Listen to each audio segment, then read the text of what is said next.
Hello and welcome to an Australian Insider Risk Centre of Excellence event, which is being co-hosted by McGrathNicol. My name is Matt Feon and I'm the Head of Advisory at McGrathNicol. Before we begin, I'd like to pause and acknowledge the First Nations people who have for thousands of years looked after this land, the Gadigal people of the Eora Nation. I pay my respects to their elders, past and present, and extend that respect to any First Nations people joining us today. McGrathNicol is proud to announce that we have become a partner with the Australian Cyber Collaboration Centre on the Insider Risk Centre of Excellence. AirCo is dedicated to strengthening our nation's security through resilience and collaboration on the topic of insider risk management. From my own personal perspective, for over 2 decades, I've always been intrigued by the trusted insider or the employee who works within an organisation that can cause significant damage. In the past, it's been the fraudster or someone committing corruption, and today, through the support of the Australian Cyber Collaboration Centre, the focus on cyber and now taking the shift from the external penetration to the insider who can cause that damage. And then the next point I'd probably like to make is from those that are seeking to identify the insider, the Australian Collaboration Centre with its partners have led this initiative to identify where the impact may be within an organisation. The disciplines that typically have looked into this, whether it be technology, governance and risk, or the HR discipline, are critical for executives to understand how they can manage the risk. Chief Risk Officers, Chief Security Officers, Chief Information Security Officers, but most importantly, board members and senior executives need to understand how the threats present themselves and importantly, what risk management frameworks they should have in place to protect their organisation. At McGrathNicol, we've been working with clients to demonstrate the threats and put in place these frameworks over the last 5 years. So today's session, I'd like to introduce Matt Salier, who is the CEO of the Australian Cyber Collaboration Centre, and he's going to introduce today's panel and moderate the discussion. Thanks, Matt. Cheers, mate. Thank you. Welcome, everyone. I'd like to add my acknowledgement to Elders past, present and emerging and the Gadigal people of the Eora Nation. As Matt mentioned, the Australian Insider Risk Centre of Excellence is a wonderful new initiative bringing industry, government and academia together to tackle this really complex and challenging space. That blend of governance, risk compliance, IT and human resources coming together to build functions that help us identify insiders, and doing that with international best practice and what we have here locally in Australia, which is significant. We've already built a wonderful community of practice, over 600 practitioners, those on the front lines of this discipline, but also those building the policies, building the practices, building the parts of the businesses that are necessary to really tackle this challenge. We have a range of activities within the CoE, thought leadership, events like this bringing an incredible community, 30 or so people in the room today and over 200 online, joining us to talk about, discuss with my esteemed panel who I've introduced in a moment.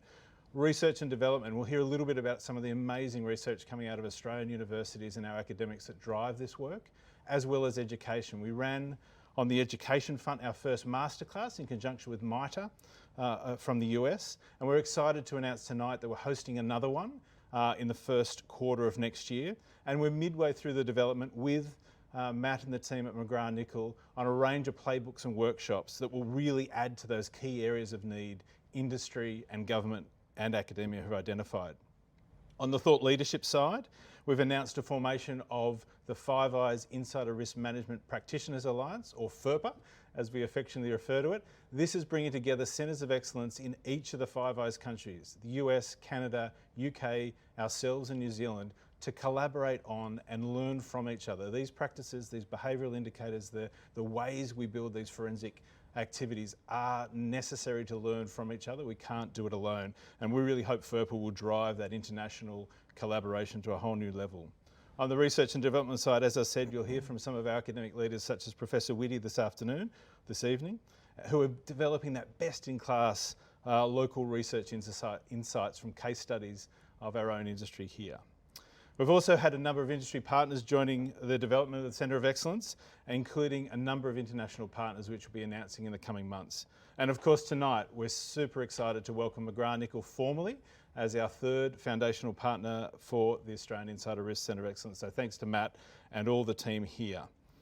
And a personal thanks from me, for Matt and Sam and Ben and others in the team here. Events like this just don't come together. Coordinating the online, the in-person, people from all over the country is an incredible asset, and we couldn't do things like this without that sort of support. So thank you very much for that. But you're not here to hear from me, you're here to hear from this amazing panel tonight. So I'd like to welcome this panel who's going to help us unpack some of these issues that we talked about. There will be chances to ask questions online. You'll see a little message on the bottom to enter your questions at various times. And of course, those here present in the room, please let us know at the appropriate time if you have a question you'd like to raise. So our first introduction to my right, Professor Monica Whitty, is the Head of Department of Software Systems and Cybersecurity and is the Professor of Human Factors in Cybersecurity. Having authored over 100 articles and 5 books, I don't know how you have time to be here, Professor Whitty is an expert on cyber fraud, identities created in cyberspace, online risks, insider threat, as well as detecting and preventing deception such as scams and misinformation. She's a member of the World Economic Forum Cybersecurity Centre and the Cybersecurity Global Futures Committee. Welcome, Monica. To her right, we have, of course, as we've mentioned to the audience here, we have lots of Matts tonight, so bear with us. We have Mr. Matt Grant, General Manager of Security Operations at NBN Co, with 25 years experience in security and law enforcement. Matt's career began with a decade at New South Wales Police, mostly as a detective in Middle Eastern organised crime and homicide. Moving to the corporate world, Matt worked at Telstra as a security advisor and investigator, then as General Manager Law Enforcement Liaison, before taking up the ANZ role as Security Manager for Verizon USA. Since 2015, however, Matt has worked at NBN in the capacity of General Manager Security Operations. So welcome, Matt. Thanks for being here. Thank you. To his right, we have Dr. Stephanie Andel, Strategic Partnership Director at CyberArk. Stephanie also is the ANZ Co-Channel Chief and Head of Strategic Partnerships at CyberArk, with a PhD in Chinese cybersecurity policies, Chinese foreign policy, global cyber governance and sovereignty. She previously worked as the Head of Strategic Policy for the Cybersecurity Cooperative Research Centre, along with previous roles in the New South Wales Cyber Security Innovation Node and AusCyber. Dr. Andel also holds a master's degree from the University of Oxford. I'm already feeling less important up here, but welcome, Stephanie. And finally, to her right, continuing the theme, is Alex Joski, Senior Risk Advisor at McGrathNicol. And Alex advises on national security and foreign interference risks and enhanced due diligence services. He was previously an analyst and researcher at ASPI, Australian Strategic Policy Institute, and is an author of Spies and Lies, a book about the elite influence operations of Chinese Ministry of State Security. Alex has testified before Australian Parliament and US congressional commissions with his work on topics such as Chinese military modernisation, directly informing government legislative and policy areas in these particularly important areas. So please help me in welcoming the panel. I feel like we've already had a panel before we started. Impressive group of individuals, and I'll do my best to let them sign. But I think we're all here to talk about insider risk, and we intentionally use the word risk in Australia as opposed to threat. But I'm most keen to sort of understand from each of you how you define insider risk in your role and your organisation. So maybe, Monica, you could give us a bit of an introduction to how you think about it. Yeah, sure. I guess my background is psychology, so that's probably a different approach to the topic, but we do very interdisciplinary work, so we work with computer scientists and criminologists and others as well.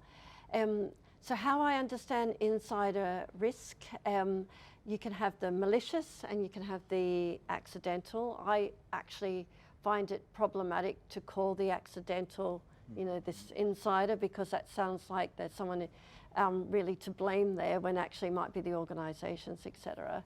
And when we're looking at the malicious, what we do is we break it down by the different type of malicious attacks. So they might be IP theft, fraud, sabotage, espionage, etc.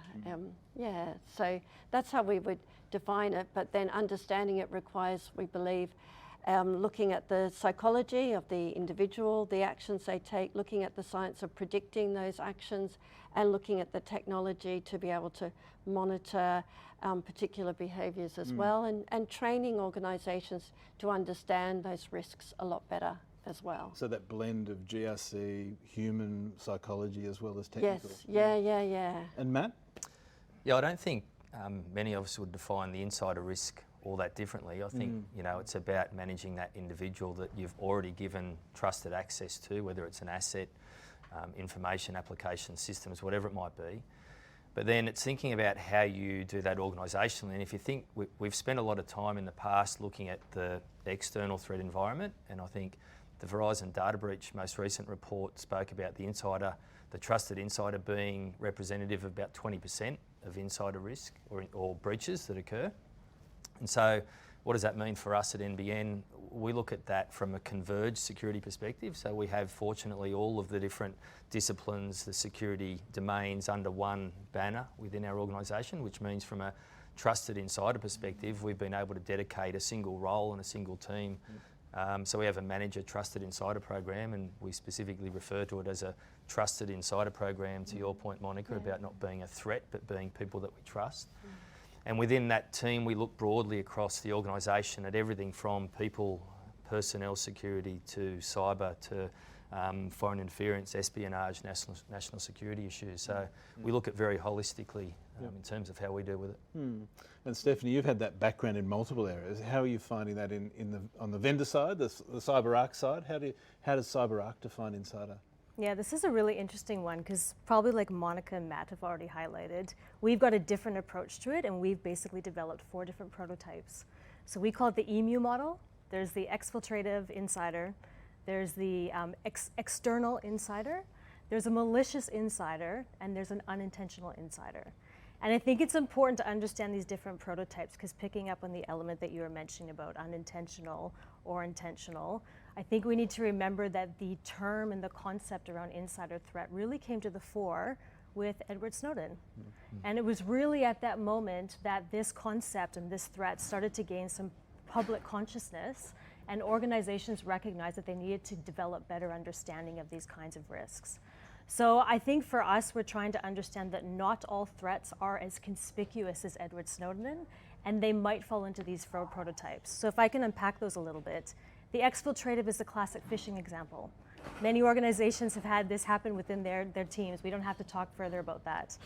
The second one is the external insider. This is this element that has become so fundamental since COVID and working from home. This idea of third-party vendors touching into your business.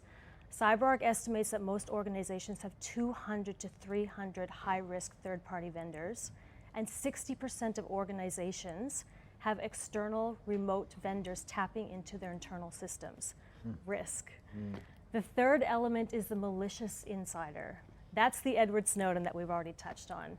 An important one here is the 50-50 rule. Malicious insiders can be former employees or current employees. And those individuals can be motivated by personal gain, financial gain. They may be hacktivists. They're motivated by political ideology, or they may be under the influence of a foreign nation state or organized crime. And the last prototype that CyberArk has is the unintentional user. So kind of a play on what Monica said. And this is you and me, and probably everybody else in this room who accidentally or unintentionally may expose their data from their organizations through improper cyber hygiene or access to systems. And we saw this recently with Microsoft, their AI research team in September. They accidentally leaked 38 terabytes of personal and sensitive information on the web.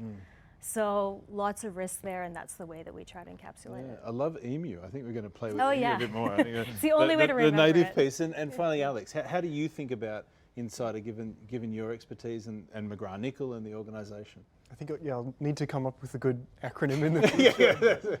Kind of from the perspective of due diligence, which is a lot of what I'm doing.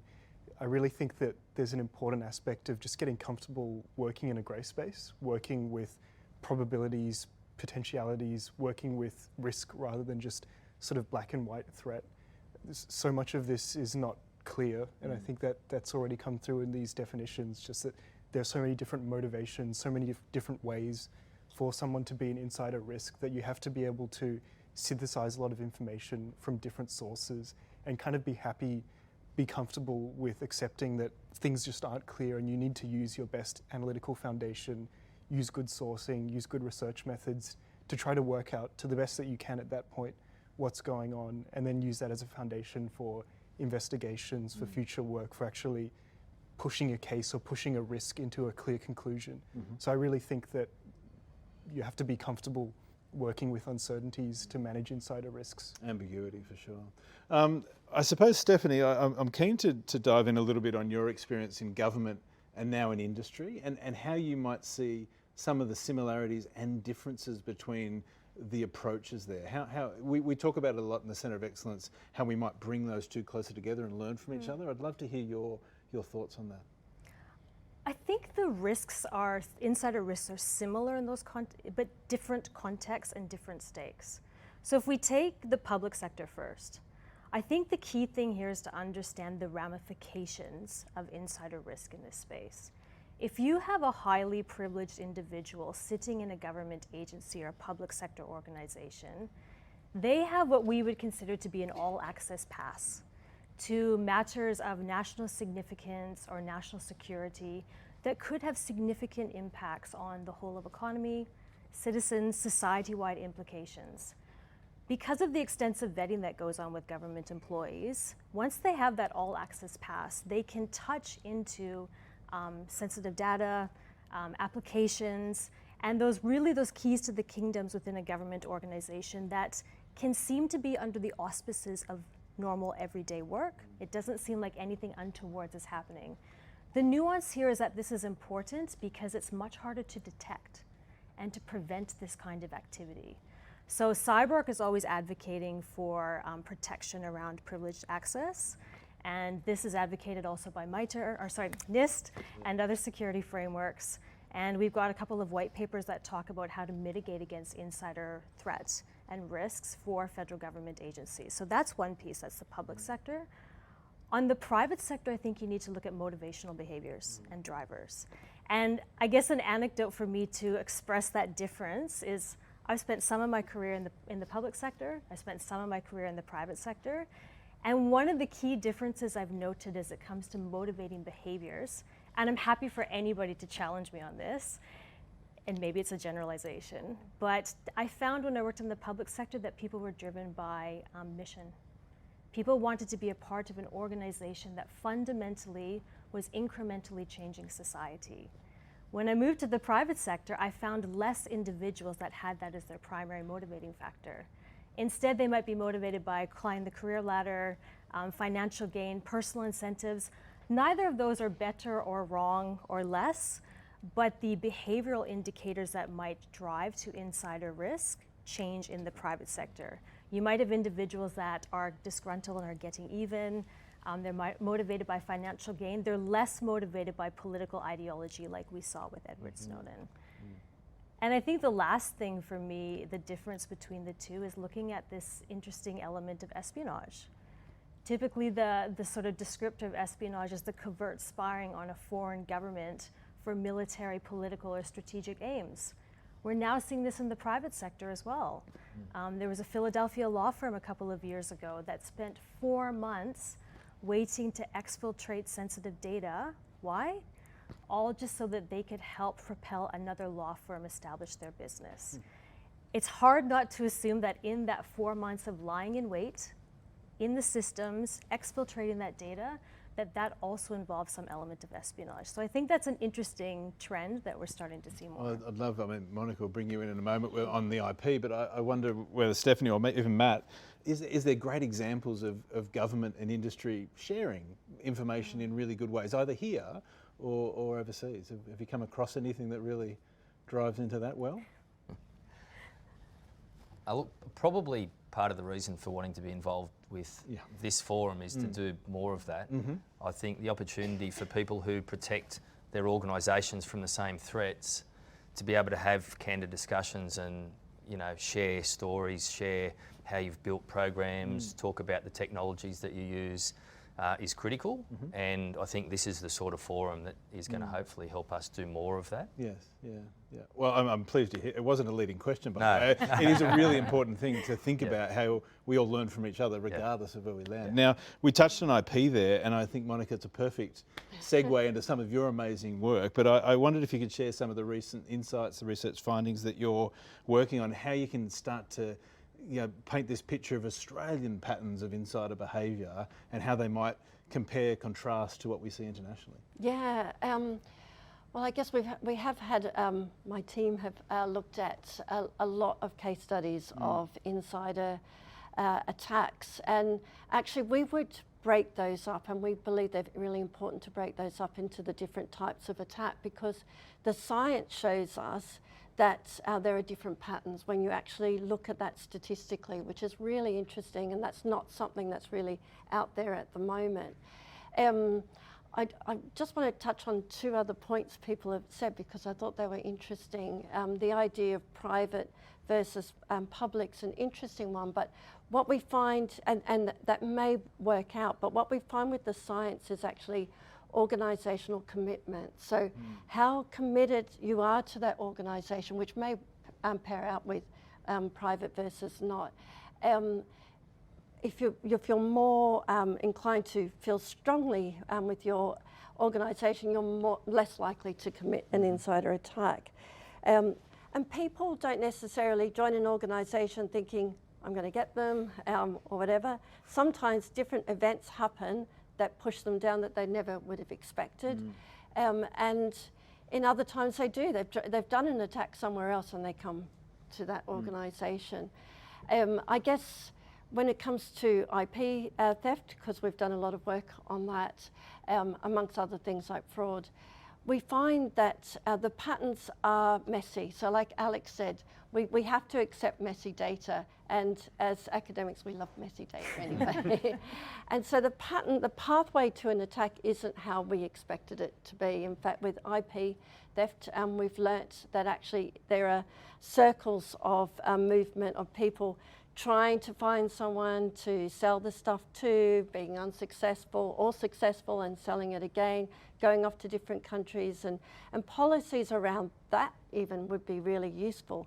But then when you combine it with SOCs and with the technology, we find that actually there's certain things that we could monitor, that we could do much better at, that is not being done at the moment. So what does that mean for Australia? I think for our work, the case studies have come from various countries, but I think for Australia we need to look at policy and also around what are people willing to accept around monitoring, whistleblowing. America's a very different story around whistleblowing, right? In the UK and Australia, that's not really something you would do.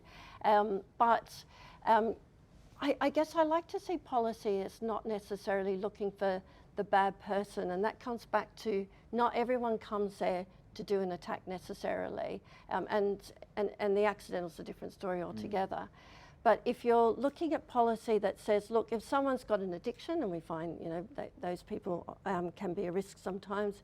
If someone has personal financial problems, if there's feeling anxiety as opposed to stress, because we find those are different indicators, then we could actually provide support for those individuals and bring them down a path that's a positive path for your organisation. So it's really actually understanding the complexity of insider, I think. We've heard a lot as we've run events like this and built that community about care. So taking care of your people actually means having a proactive approach to insider.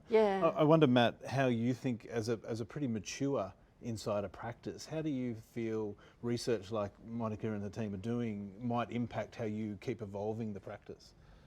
Yeah, look, I think it's critical. You know, most of us know that a lot of the research we get and the threat intelligence comes out of the US and Europe, and for us here in Australia, excuse me, particularly geopolitically, we're in a very different environment.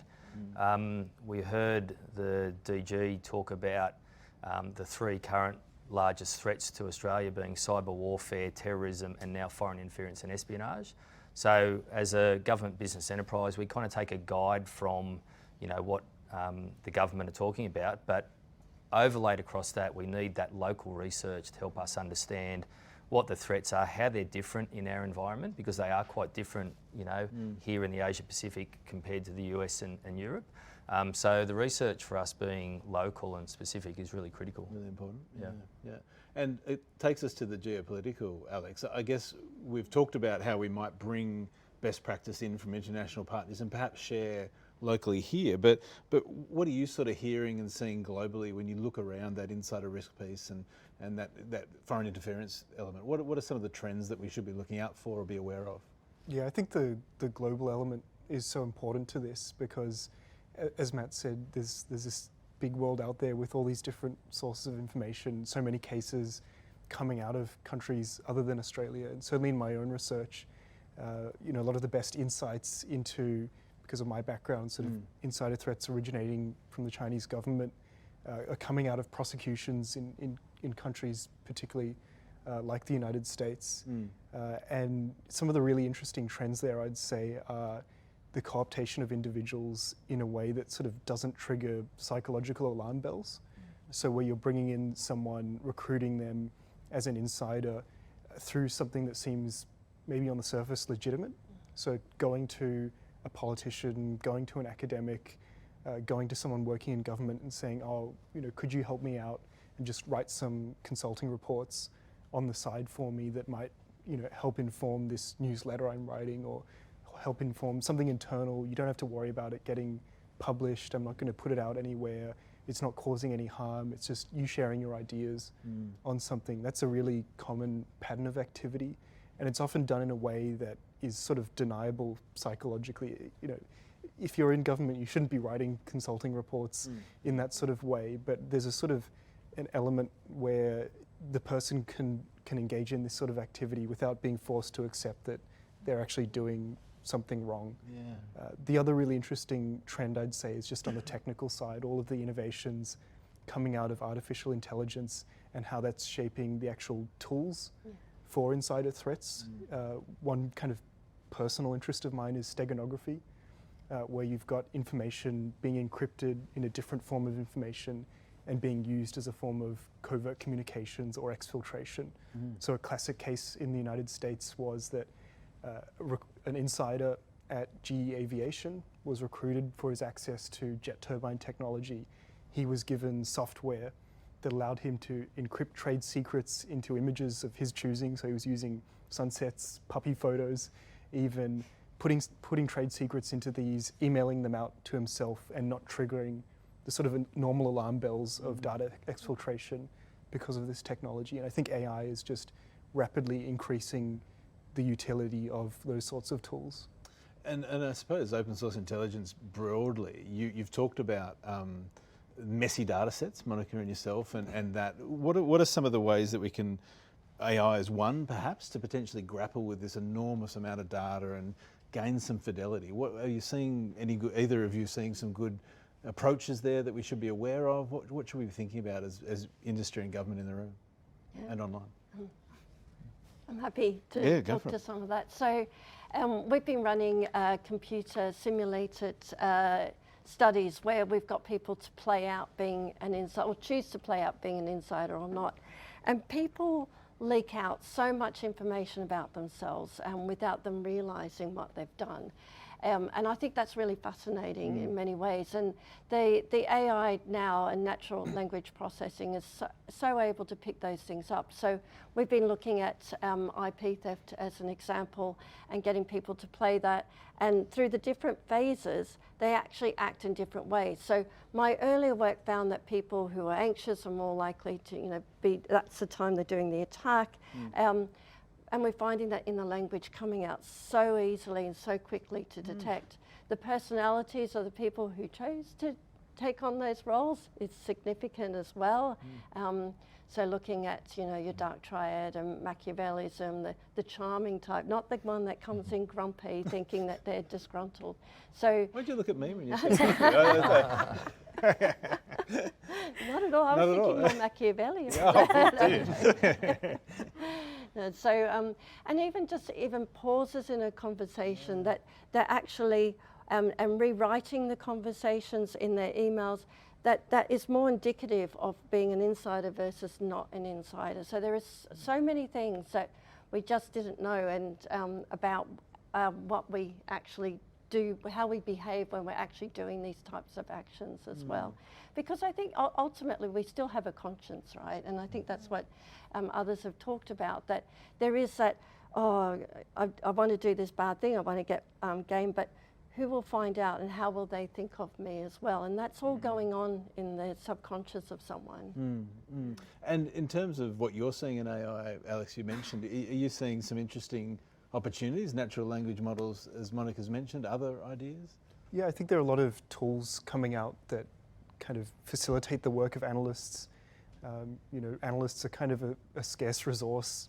People are often a limiting factor, especially companies that have only allocated a fixed amount of resourcing to security programs and managing insider threats.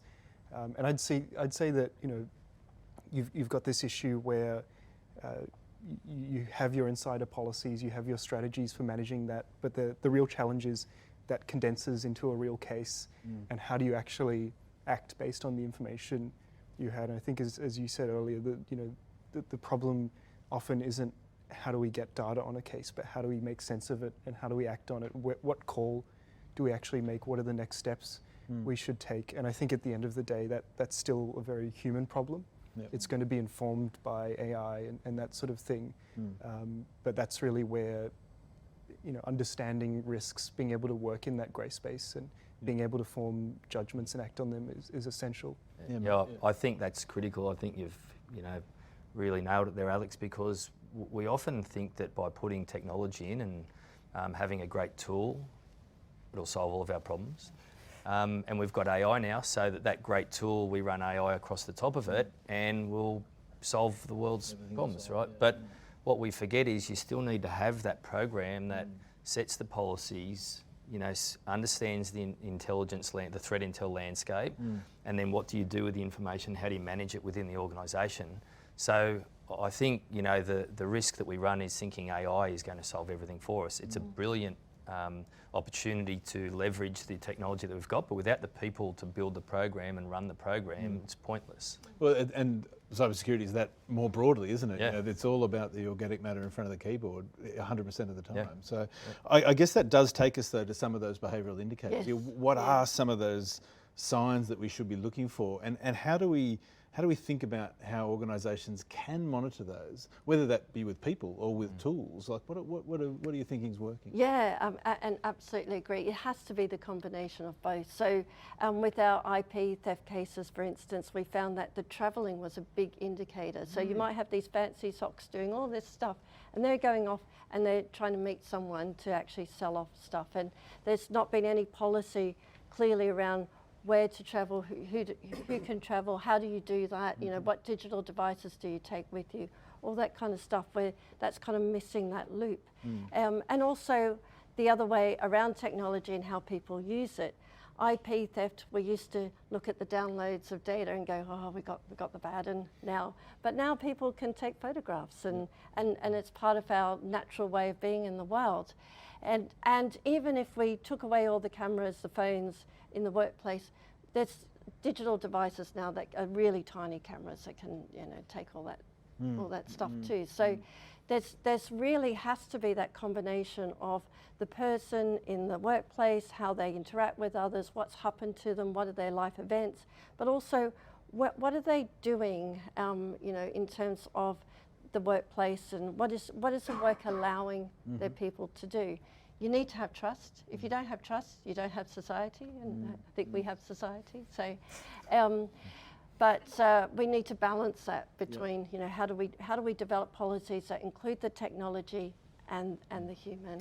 I think that goes to the U in EMU, doesn't it? That unintended is the vast majority of things. So how do we maintain that trust, Stephanie? What do you think some of the things are that we might think about?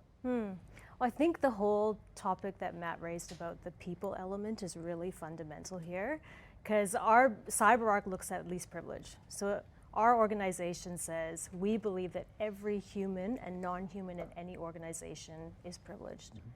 And how can we develop security controls that balance elegantly the user interface so that human beings do not get around those security controls?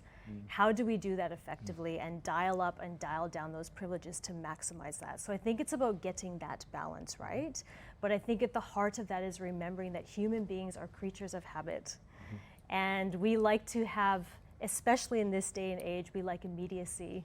We want things to happen now and fast and everything to be elegant and the user exchange to be schmick. So I think sometimes when we're looking at technology, the Wall Street Journal recently reported that 74% of CISOs overstate the value of technology in their business and fundamentally overlook the people element. So we need to recognize that you can have all of the kit in the world, all of the beautiful technology, but if you have not gotten the people element right and the change and the processes around that and the culture, if you don't have that culture right where your staff feel empowered, they feel they're educated and they're brought on the journey of security and have the ability to continue to analyze and understand that threat landscape, then you've lost half the battle. So I think it's, again, maximizing that balance between security and user interface and always, always, always keeping people at the center of that. Because at the end of the day, we're still the creators of technology and the users of it. So we need to understand how we can get that right. And just a reminder, we'll have some questions from the audience online and in the room in a few minutes, but we've got a last couple of questions for the panel here. I think we've probably covered the tech and those innovative solutions. I think AI coming down, the opportunities to think about different threat monitoring tools and so on, but really that blend of human and employee trust is really critical. So that takes us to culture. I think you said then, Monica, we still have a society, we trust each other fundamentally, or we want to. What do you think some of those cultural aspects of insider risk are, and how do we build the right culture? How do we have the right monitoring in place, but also enough agency for staff to do their roles? Yeah. And what would that mean for insider risk? Yeah, I guess on the malicious level, you want an organisation that's low on stress, so low, and there's some organisations that's very hard to do. Look at hospitals, for instance, things like that. But that's part of the mitigating part. A culture where people feel that they are emotionally attached to their organisation helps reduce that. But looking at the other side, the accidental, the unintentional, I think we've got a lot of work still to do on developing the educational programs. Often they're developed, and I apologise to anyone here, by CISOs that don't understand humans, and they send out the program for everyone to learn, and I fail every single one. And then people go, oh, it's just the tech people. We're not really interested. We don't care. We've done it for the year. Thank goodness we won't have to think about that for another year. So you need people motivated. You need to think about how do we train people? How do we change behaviour? Change behaviour requires science. It requires people interested. It requires people having ownership over their behaviours and caring about their organisations as well. So we need to go beyond the awareness to actually changing behaviour. Matt? Yeah, I agree. Yeah, look, I agree. The awareness thing's critical. One of the things we've recognised at NBN is your traditional way of doing security awareness, we call it security influence, isn't as effective as what it used to be. We've managed to get a brand and marketing guy, really clever guy, who runs our security influence team.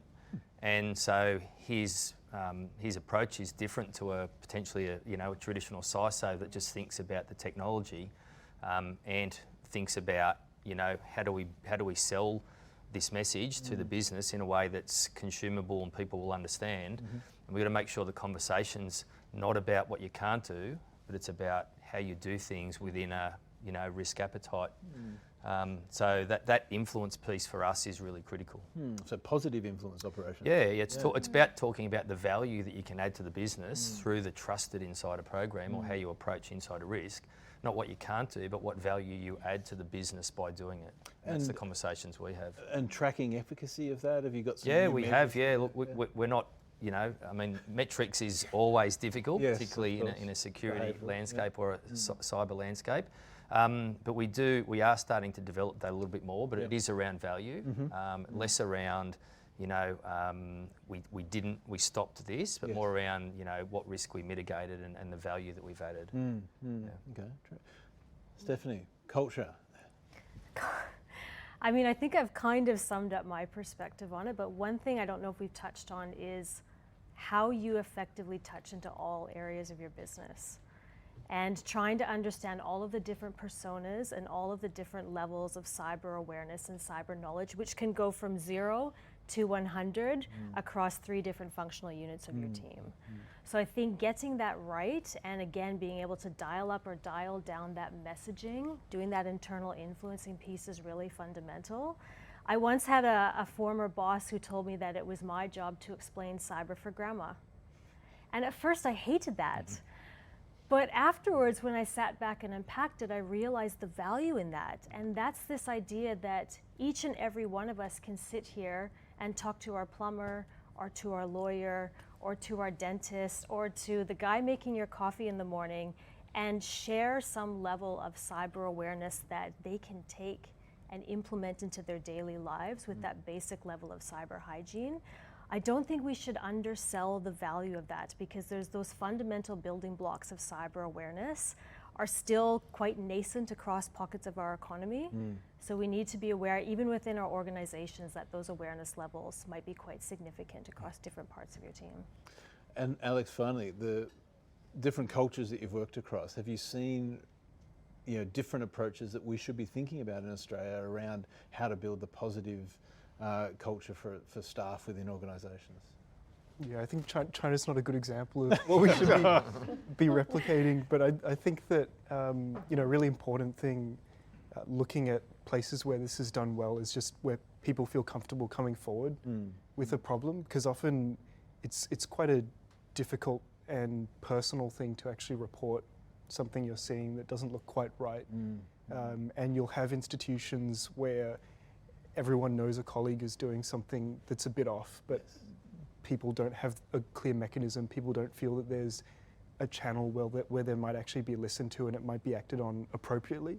So there are 2 sides to that. One is that the information will be acted on and actually followed through, but the other side is that it'll be acted on, not overdone, that you're not putting your colleague in a bad situation, or you're not being unfair to a colleague by pointing out that something has happened, that it's going to be dealt with professionally. I think that just goes back to needing to have good teams in place, needing to have good policies and strategies to actually manage a case when it comes up. Trust and care, I think, is coming through. And finally, before we throw to the audience, we've talked a little bit about the Australian Insider Risk Centre of Excellence and our ambitions, and I think some of the discussion today have touched on that. But what do you think, what are some other areas we should be looking at where that independent organisation can bring together a discussion that is more difficult to have? It is hard to have some of these, that government-industry interface. Are there spaces where we should be working harder? Well, I think this is a great start. So like Matt, I'm a huge fan of these kinds of forums that, in my view, are really bridging that gap and finding a space for different perspectives and different, insights into the technology conversation can come together, maybe butt heads, maybe challenge each other, and ultimately create a more diverse perspective that, in my view, is always much more robust than a one-sided approach to mitigating against the problem. So I'd love to see more of these types of sessions. I'm always interested as well in how, I know you're doing some work with the Five Eyes, how we can look to best practice globally or amongst our friends, and bring those learnings here and then adapt them to our unique context. Because it's always been pointed out that whatever happens in the US doesn't necessarily translate to our shores, but there might be some really key learnings that we can gravitate towards and say, fantastic, how does this fit here? So I think for me, I'd love to see more of that. Yeah. Matt? Yeah, I agree. I mean, I said it in the beginning, and it wasn't a sale. But thank you. CoE, but you're better able to bring together like-minded people from industry and other, whether it's vendors or whoever, you're uniquely positioned to do that for us. Whereas for us, it's a little bit more difficult to reach out into the organisations across the landscape in Australia. So for me, these things are great. I'm looking forward to some discussions after we finish here. But the network for me is great. Wonderful. Yeah. Okay. Well, we do have some questions online, and so the first one is, what is the panel's view on zero trust security models? Are they seeing interest in this model? Who'd like to take that, Matt? Yes is the answer from us. We're on a bit of a journey. We're certainly looking at how we do zero trust security. We built over the sort of journey of NBN a bespoke risk and controls framework which worked for us a period of time. We're on a journey now to align to NIST and the government's protective security policy framework, and part of that is how do we do zero trust across our internal landscape, and our security architecture area are absolutely looking at how we deliver that in line with the shift to alignment with NIST and the protective security policy framework. PSP. I was going to say PSP. I'm always told not too many acronyms. Most of the audience would probably catch up the acronym. Yeah. And NIST, of course, continues to evolve as well, as we've seen. So keeping abreast of those changes is important. Yeah. You collaborate internationally. Is that something zero trust a trend that you're seeing? I guess, and going back to looking at the communities as well, the international element I think really helps that sharing of information. NIST is constantly evolving. NIST probably needs to be communicated to a wider audience as well, so that everyone understands that and can critique it too. But I guess when I started doing research on insider threat about 15 years or so ago, people weren't talking about these things. So being able to debate, talk, share, I think is really wonderful, and we've actually come a long way, so that's a positive thing. So seeing what you guys are doing is great. More trust. Yes, more trust. Any questions from the floor? Oh, well, Steph's going to ask herself. Yes, down here in the front. Peter's my name. Maybe a couple of questions. Maybe one for Matt in the first instance. Just your views on where supply chain risk management begins to overlap with insider threat or insider risk. My apologies. And then maybe one for the collective panel. Also, international agreements like AUKUS and how are they going to affect the future of insider risk, where we've got shared agreements of such scale and value to organisations. I'll start the supply chain risk discussion, but I think Steph might have a perspective because you did talk about it a little bit earlier. So absolutely there's a crossover, and we look at the supply chain within our insider risk and certainly within our broader security program. If you look at what government are thinking about now, particularly for us with Critical Infrastructure Act, they are wanting us to have better control over our third parties than what we've had. And in discussions we're having with government, we're seeing them expect us to almost, completely control, for example, logs that a third party might be managing for us, even though we've got that contract in place. So it's critical. The supply chain for us is probably a bigger risk, arguably, than our internal landscape, because we've got that visibility internally. We have less visibility into the supply chain. And for us, touch wood, we've been relatively untouched in the recent times from a breach perspective, but we have dealt with incidents that have affected us in our supply chain. So it is critical for us. We're very focused on how we manage it, but it is a challenge. I don't have the silver bullet, but it's certainly a challenge. But it's a big focus for us at the moment. We've got a third-party assurance team that focus solely on third-party supply chain risk. And we do assurance for our key suppliers and other programs that we do. I can maybe just add on top of what Matt said. I think you've encapsulated it pretty well, but our business started in the privileged access management space. That's the heritage of what we do, is looking at that administrative privileged user. And when COVID happened, our entire business took a step back and said, wait a minute, things are really changing. And one of the key elements was that third-party vendor coming into a business, either remotely or on your physical premises. And so our business developed a whole solution around vendor privilege access management that's really trying to mitigate against that risk, because the clients that we're speaking to across different critical infrastructure sectors, this is an increasingly important and critical element for them, as well as they're trying to meet the CoE Act and all of the obligations under that. If we look at the energy and utility sector and mining, and you start to look at the third-party vendors and the robotics and those kinds of automated machines as well that are sitting in those businesses, the risks start to extrapolate upon themselves. So I think for us, this is a big driver in the conversations that we're having with our customers. And there's not really a solution in sight, I guess, but it's understanding how to navigate those conversations, that there are ways to mitigate it, but I think we're still relatively early on that journey. I think, and the second question, Peter, was about AUKUS and Pillar 2, and I think there's a lot of discussion, in my view, around how that will be implemented, and there's a fairly long time horizon for it. But I think the NIST changes and some sort of consistency to that Tier 2, Tier 3 provider seems to be what's needed to bring that to life. Has anyone got a view, Alex, Matt? Yeah, I just echo that. Yeah.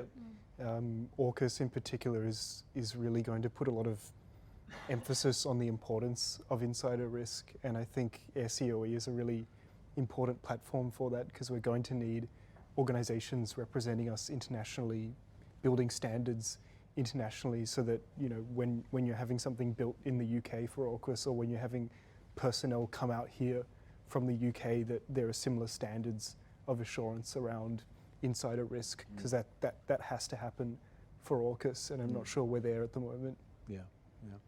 We've got another question online, and this is for all the panel. Australian government or private industry using or sharing a knowledge base of potential insider risk indicators?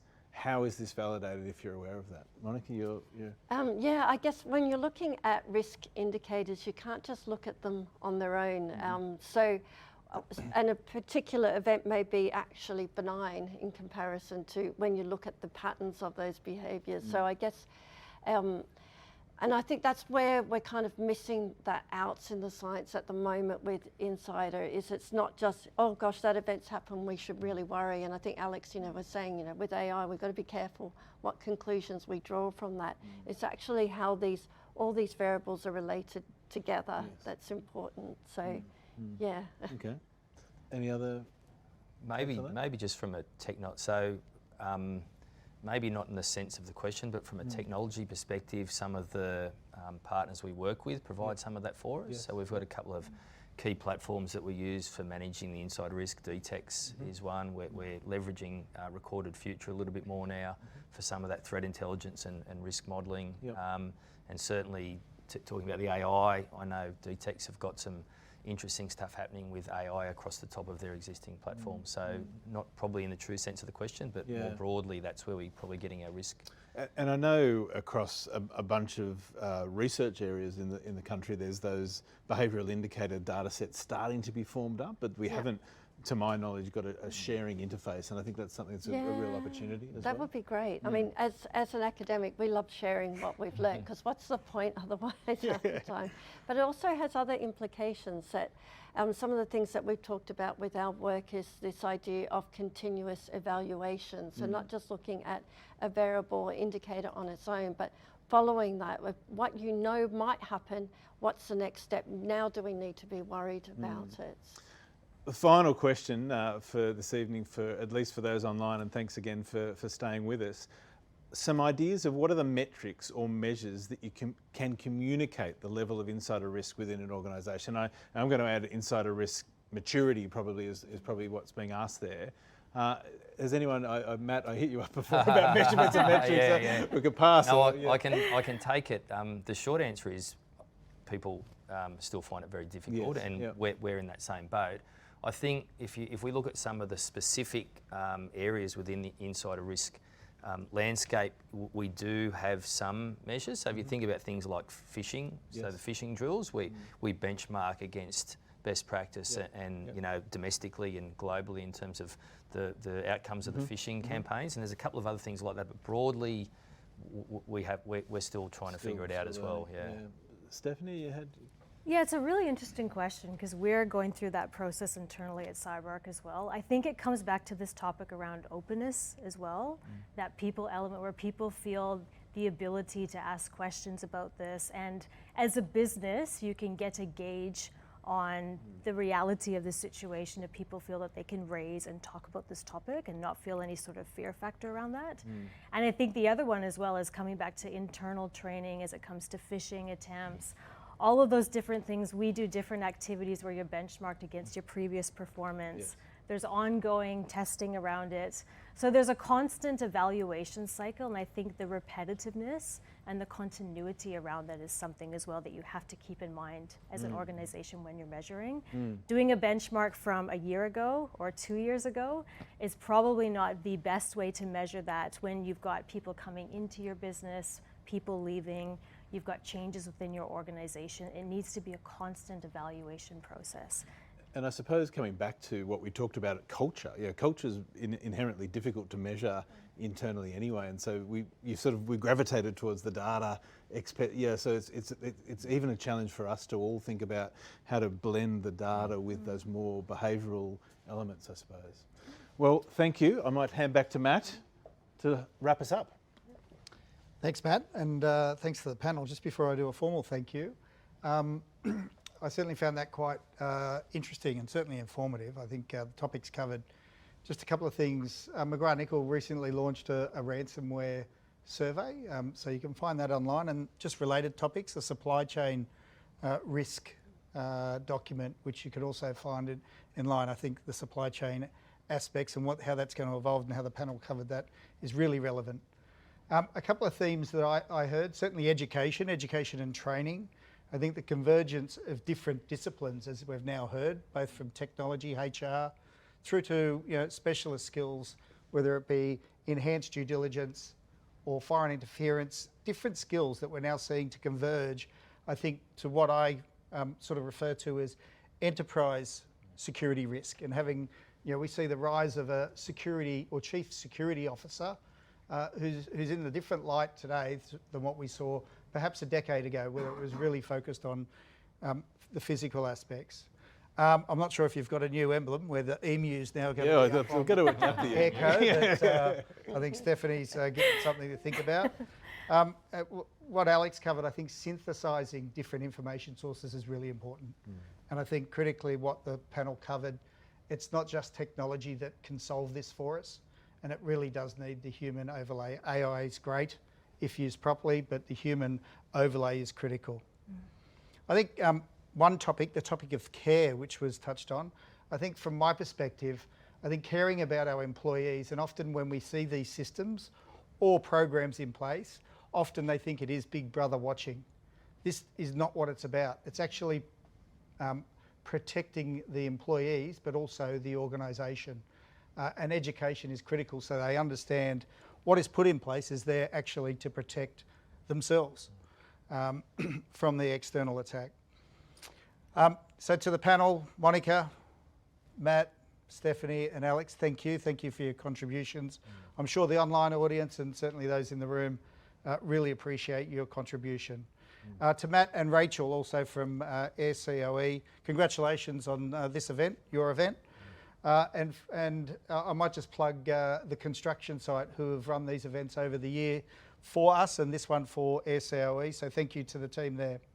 Congratulations to OST3C, if I get the term, I'm working on that, and ERCO for committing to this important work. I think the live audience and those online, I think should really understand and take away one term, the mission. That's what people are here for, to contribute to the mission, to better educate and for us to come up with better programs in order to protect individuals, companies and the nation. I think with the holidays fast approaching, I think it's timely to say to everyone to be cyber safe, to travel safe, and more importantly, get some time off and enjoy the festive season. That concludes the event, so good afternoon to everyone online. Thank you.